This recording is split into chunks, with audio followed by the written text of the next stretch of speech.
Jurat, qaydasan? Ya qaramayman. G'alati bir qo'rqinchli joylarga yuribman, Jurat. Nima bo'lsam telefon o'chirmay tur, uyga borib olay. Shunday bir qo'rqyapman lekin.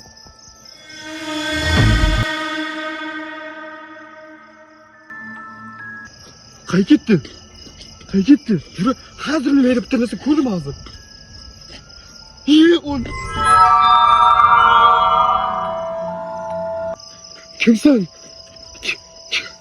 Kimsan?